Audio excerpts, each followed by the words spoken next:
Histoire de l'Église de Don Charles Poulet, le Moyen-Âge suite, la papauté d'Avignon suite, 2. La papauté et l'Allemagne, la lutte avec Louis de Bavière. Clément V et Philippe le Bel moururent la même année, en 1314. Après une vacance de 2 ans et 3 mois, occasionnée par les rivalités des Italiens et des Français, ceux-ci firent élire Jacques Duèze de Cahors, cardinal-évêque de Porto, qui prit le nom de Jean XXII, 1316-1334. Le nouveau pape dut entrer en lutte avec l'Allemagne. Il y avait 2 prétendants à la succession de Henri VII, Louis de Bavière et Frédéric d'Autriche. Jean XXII soutint le droit de la papauté à trancher les élections impériales douteuses et déclara qu'aucun des 2 compétiteurs ne s'appellerait Rex Romanorum avant que lui-même eût dirimé le conflit. Comme Louis de Bavière désignait un vicaire général d'Empire pour l'Italie, le pape n'en tint aucun compte et laissa l'administration de la péninsule à des légats et à Robert de Sicile. Mais en Allemagne, l'idée de nationalité avait fait son chemin. On ne voulait plus des interventions pontificales dans le domaine politique. On demanda aux armes, non au pape, d'en décider. La bataille de Mulhdorf, livrée le 28 septembre 1322, fut favorable à Louis de Bavière. Il s'était déclaré empereur. Le 8 octobre 1323, Jean XXII rappela qu'à lui seul revient l'examen de la personne, l'examen personné, et par conséquent aussi l'approbation de l'élu. Louis impénitent fut excommunié le 23 mars 1324. La lutte se rouvrait entre le sacerdoce et l'Empire. Louis de Bavière trouva des alliés au sein de l'Église. Les franciscains causaient alors de graves ennuis à Jean XXII. En 1317 et 1318, il avait dû condamner la partie exaltée de l'ordre, ces mêmes spirituels qui avaient combattu Boniface VIII, sorte de montanistes, appuyant leurs prophéties et leurs critiques sur l'autorité de Joachim de Flore et de ses disciples, Pierre-Jean d'Olive et Ubertino de Casale. Pour eux, livrés à la richesse et au plaisir, l'Église est Babylone et le pape l'Antichrist. Au sacerdoce officiel va succéder un monachisme pur qui régénérera la chrétienté. Quand par la bulle Quorundam Exigit du 7 octobre 1317, Jean XXII leur eut donné tort dans leur conflit avec les conventuels, les spirituels s'opiniâtrèrent à porter le froc rapiécé et à nier la légitimité des provisions alimentaires.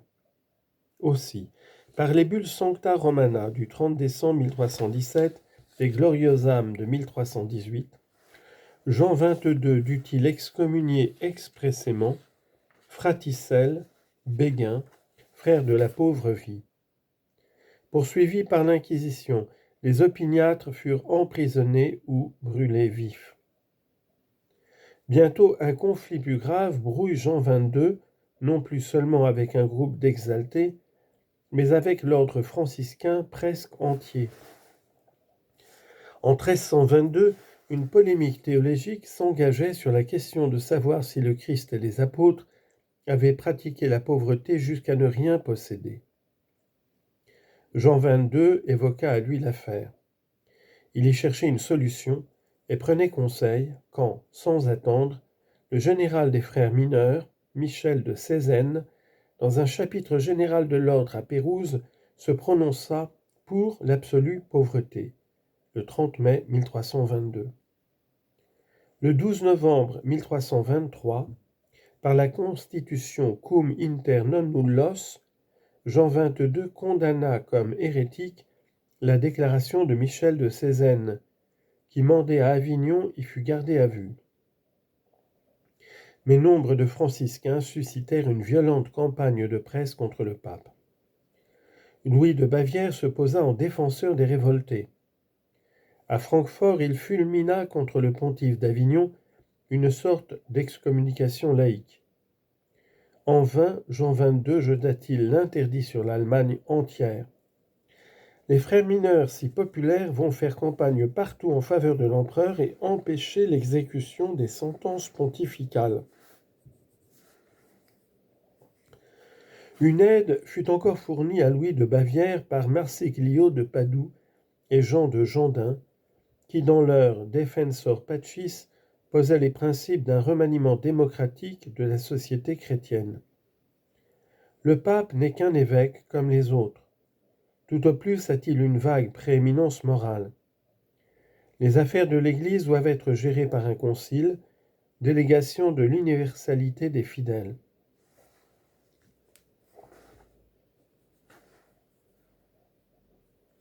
La présidence en revient à l'empereur, fidèle législateur humain qui n'a personne au-dessus de lui. Aussi les évêques de Rome sont-ils en politique des usurpateurs. S'ils réclament de l'élu impérial qu'il leur fasse cession des provinces italiennes, c'est pure intrusion. En 1326, les auteurs du libelle révolutionnaire se réfugieront à la cour de Louis de Bavière, qui va essayer de réaliser leur programme. À travers l'Italie du Nord, possédée par des seigneurs gibelins, il fit un voyage triomphal. À Milan, on le couronna roi d'Italie avec sa femme Margaretha de Hollande, le 31 mai 1327. Il entra dans Rome sans obstacle le 10 janvier 1328. Après que les évêques excommuniés d'Aleria et de Castello lui eurent donné l'onction sacrée, il reçut la couronne des mains de Chiara Colonna et des syndics de la ville représentant le peuple romain. Le 14 avril, on entreprit le procès de Jean XXII, composé, selon les vues de Marsiglio, de quelques clercs et de nombreux laïcs. Une assemblée émit des doutes sur son orthodoxie. Le verdict impérial le déposa pour crime de lèse-majesté. Une commission représentative du peuple romain élut ensuite un nouveau pape, le mineur Pierre de Corvara, qui prit le nom de Nicolas V. Ainsi, dépassant les Hohenstaufen, Louis de Bavière lançait-il la querelle du sacerdoce et de l'Empire dans une voie démocratique. Mais bientôt le peuple romain se soulevait, le 4 avril 1328.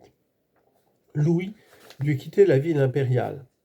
Il séjourna quelque temps à Pise, Milan lui ferma ses portes, il lui fallut regagner l'Allemagne. Voyant tout perdu, l'antipape Jean de Corvara vint se jeter aux pieds de Jean XXII. Il est vrai que celui-ci se compromettait à son tour.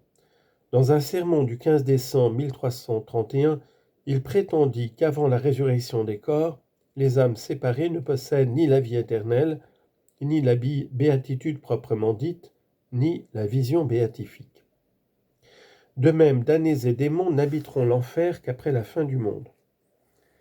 Les partisans de Louis de Bavière, Michel de Cézanne, Guillaume Occam, etc., crièrent à l'hérétique. Mais Jean XXII dégagea la papauté en déclarant n'avoir agi qu'en qualité de théologien privé. D'autre part, loin d'imposer son avis, il consultait évêques et docteurs sur la question. Tombé gravement malade, Jean XXII se rétracta en présence de ses cardinaux. Nous confessons, dit-il, que les âmes séparées des corps et pleinement purifiées sont au ciel, et qu'elles voient Dieu face à face, autant que le comporte l'état et la condition de l'âme séparée. Aussitôt élu, son successeur Benoît XII, 1334-1342, termina la querelle en définissant par la bulle Benedictus Dei que les âmes justes, n'ayant aucune faute à expier, voient l'essence divine d'une manière intuitive et faciale immédiatement. 29 janvier 1336. Mais le schisme politique subsistait toujours. Benoît XII fit preuve de tendance conciliante. Au printemps de 1335, puis à l'automne de 1336, des négociations s'ouvrirent sans résultat. Alors les princes allemands réunis à Rennes, le 16 juillet 1338, formèrent l'Union électorale, Kurverein. Elle stipula que celui qui a été légalement élu par la majorité des électeurs est considéré comme vrai roi d'Allemagne, sans nul besoin de la confirmation pontificale.